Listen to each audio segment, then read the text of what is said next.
Black pipe is great because it's fairly inexpensive and it's flexible. So basically, it's like a modular build anything system.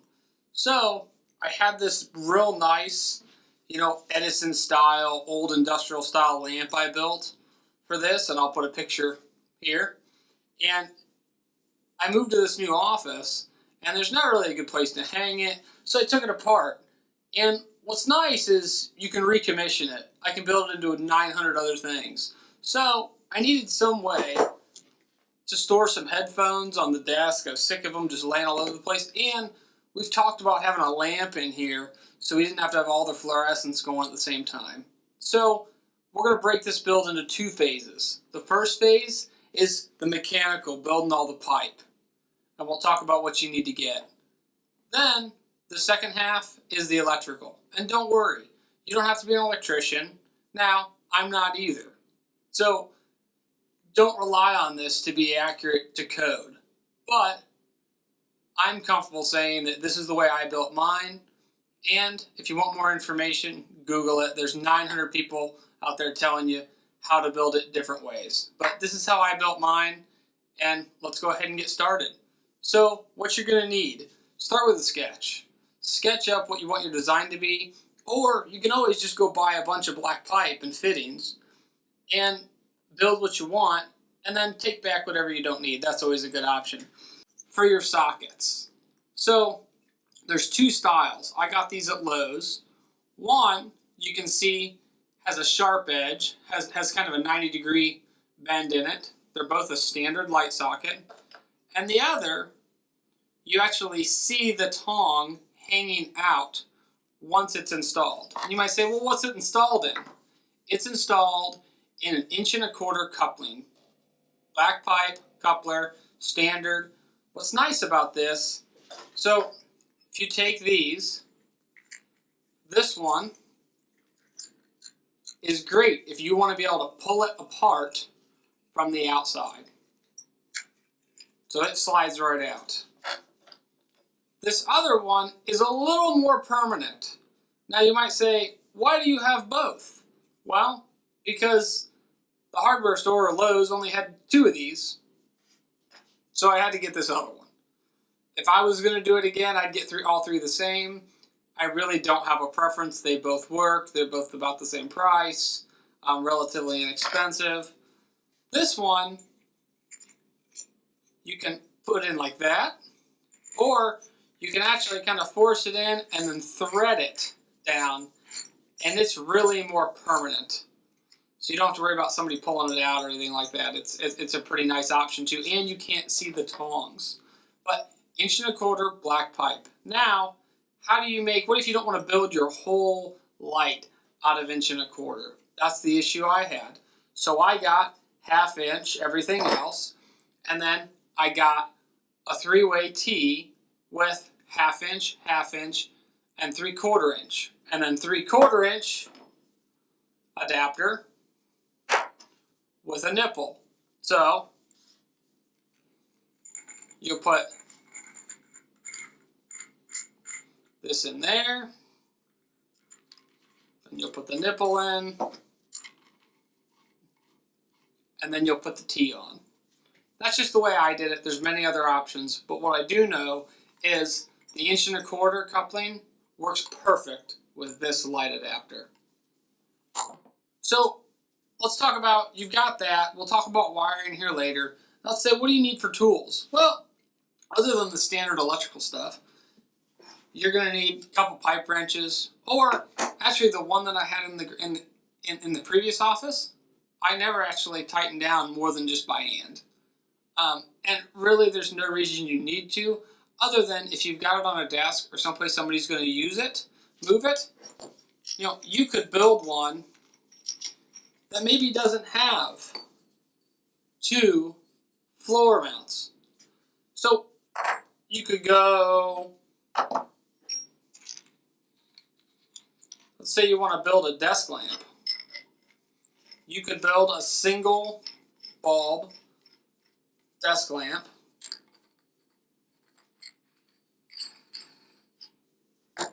Pretty cool, right? Like that, or like that. There's a million options. But if you don't tighten it down, you don't want people to get in the habit of going, oh, I want the light over here or over here. I always said for my house, I always wanted to do like the sconce in the man cave over top of the couch, where these would be on the wall, like on both sides of the couch. That would be cool. But what I don't want is people to go like this or like this, and then they could end up pinching the wiring or twisting the wiring and doing damage. So that's where I would recommend tightening it down. So the first step for this is going to be the mechanical build. So to start, I have to undo my previous assembly. I'm going to go ahead and do a real quick assembly.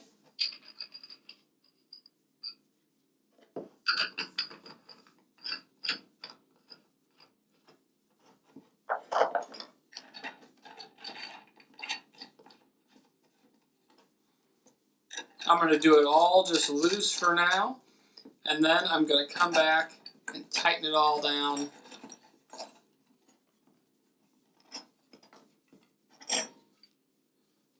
So I'm going to do all that, put this all together, and you guys can see what the mechanical assembly looks like. So we're back, and as you can see, I got my frame. So I'll have a bulb, a bulb, and a bulb, which would be nice so I can hang headphones here and here, and then drop the wire, the cords right here, over, and it'll sit right here in the middle of this table. It'd be pretty cool. So now we're going to talk options. So if we're going to talk options, we're going to talk electrical. So what you definitely need is some bulbs. Can't forget those, some cool bulbs. I'll put some links in the descriptions of some really cool bulbs. I got these from Lowe's, but there are a lot cooler ones online.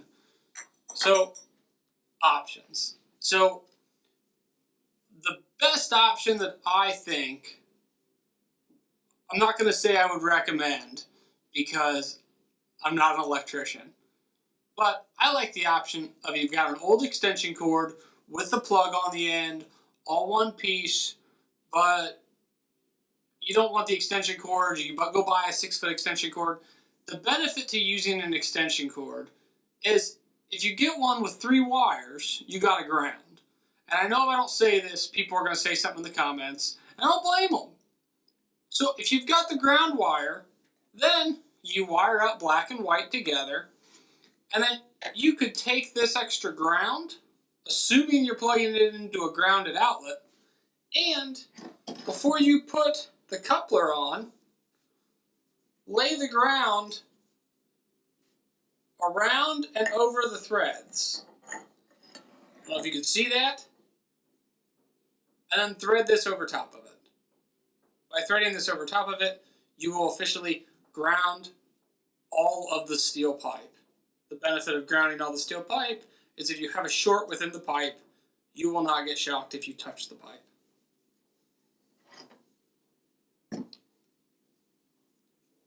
Now, what am I going to do?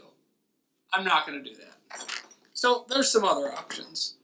I have this, just single-stranded wire. It's pretty heavy gauge. Would be plenty heavy gauge for what this is. You could run this throughout the entire pipe, and then I would wrap the whole thing in electrical tape or put something to cover it, just an extra layer. Not going to do that either. So what I am going to do is I happen to have an old lamp cord. You can buy these for about 12 bucks. I'll put a link in the description, but you can also just get them at Lowe's, Home Depot, Menards, Ace Hardware. And what's nice about these is you can also buy these switches to put on them, which is cool. If you're going to have one that isn't going to run into a wall or into a desk. So this one's going to run through the desk, and then so you're not going to see the wire at all. But if you needed one that was freestanding, or where you wanted the wire not to go into a wall, what you can do is you can drill a hole on the end of your pipe right there and have your wire come out there instead of the flange. So you've got lots of options as far as switches. Like I said, you've got this one, which you can wire into a lamp style cord, which I'm not going to use. I like these little switches. They're pretty cool because I always have power strips. I got a power strip on this desk, and I like this because it stays with the power strip. So you just plug it in, and then you've got a switch right there, which is pretty cool. We've got a portable fan we float around too, which is nice. You can plug it into that. So I'm going to use these two options, and then I'm not going to use wire nuts. You can. Wire nuts get a little tight inside the pipe, especially if you use this small a pipe. So I'm going to solder it. But you can definitely, the one I did previous to this one, with this same pipe that hung from the ceiling, I used wire nuts and I just taped them up really well. You can also, if you have a lamp cord but you need an end, you can also buy ends at the hardware store. But, like I said, I've got one. I don't need to do anything else with it. Now you might say, Phil, how are you going to run that wire through that? You already bolted it together. It's going to be a huge pain. Could be, but we got a little trick. So what we're going to do is take some string. You can also use fishing line, use whatever you want. And I'm going to go ahead and drop, and I got a nut tied to it, so it's got some weight. And I'm going to go ahead and drop this and feed it through. So I'm going to start at the flange, where it's going to go through the table, and I'm going to run it into the first port, the first hole. And then I'm going to tie wire to it and pull it back through. Now the benefit of that is, by pulling it back through, the first one I'll have to go up through it, which will be a little tricky. But the rest of them I'll be able to pull through the wire from here to here and from here to here. And then I'll have the wires all hanging up, which won't be bad. Then I can use all the same style wire, and pulling it through instead of fishing it would be a huge pain in the butt. So we're not going to do that. I'll be back here in just a minute. I'm going to go ahead and get my wire started.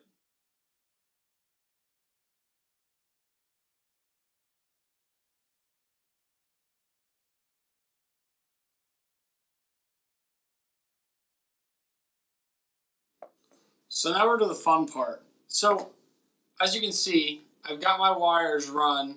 So it comes up this pipe, out, comes back in, through, up, comes out, goes back in, and comes out to the final one. I'm going to start at the last one. So all we're going to do, if you decide to solder it, you'll be doing the same thing I do, or I recommend you do. I really like using the lamp cord because it's got a real heavy shield on it, which is nice. So I strip back about a 1/2 inch, 3/8 of an inch. And what I've got here is officially one of my favorite things, other than this. If you haven't seen my video on this, it's pretty cool. I love it because it's great for cutting things. But this is heat shrink tubing, and this has adhesive in it, which is really nice. So basically, you solder, you put this on before you put the connection together, and then you heat this up, and it basically glues all the connection together on top of the solder and keeps it, watertight. It's really a cool product. So I'm going to go ahead and cut these 1.25 inch length about. Strip it back. As I solder, it's going to get warm, so you want to make sure you shove the heat shrink tubing back out of the way.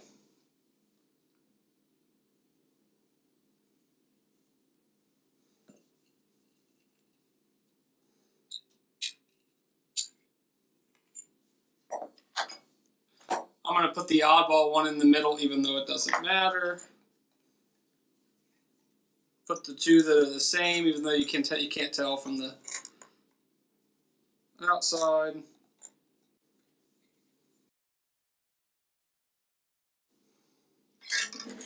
See if it's hot enough.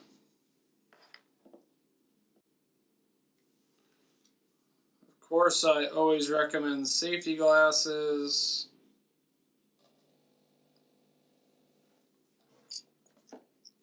Well ventilated area, all that.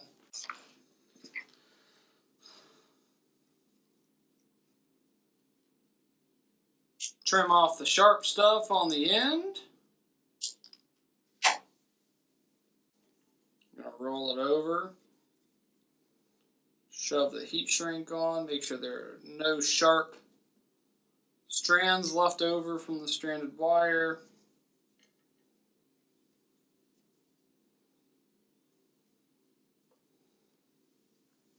You can use a heat gun, you can use a hair dryer. I'm using a lighter.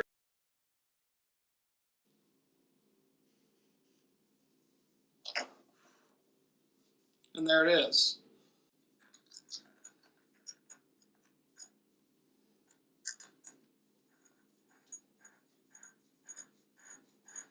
I'm going to go ahead and thread it on. So it's just barely level with the flush with the surface. Now, you can very carefully pull your wires in. I don't tighten these down with a wrench. I just snug them up by hand. So I'll turn this several turns and watch it and make sure you got your twist in the wire, but you're not damaging the wire. Then we'll go ahead and get the thread started.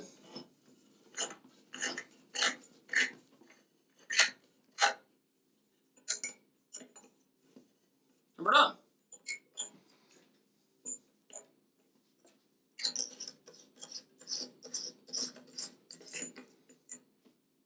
We got 1 of 3 done. So you just keep doing this as you work your way around.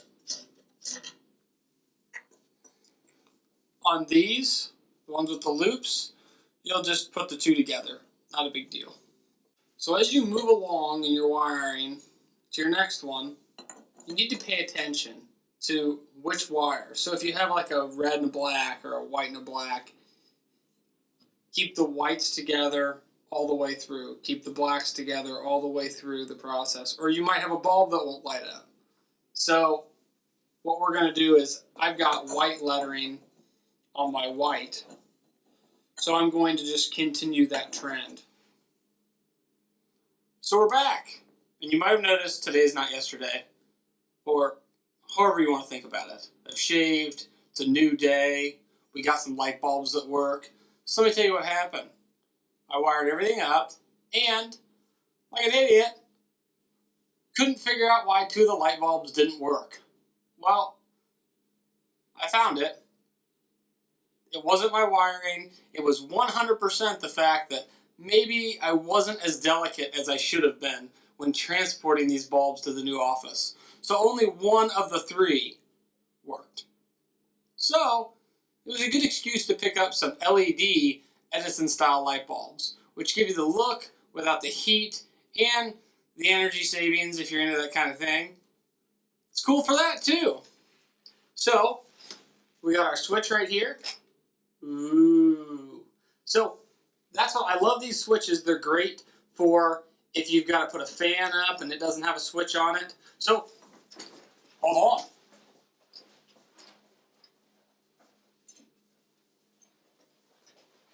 Like I bought this fan at a garage sale a couple years ago, and I didn't put a switch on it, so I could use that for this. It's perfect. So that's with the LED bulbs. Now, notice I can touch it, they're not hot.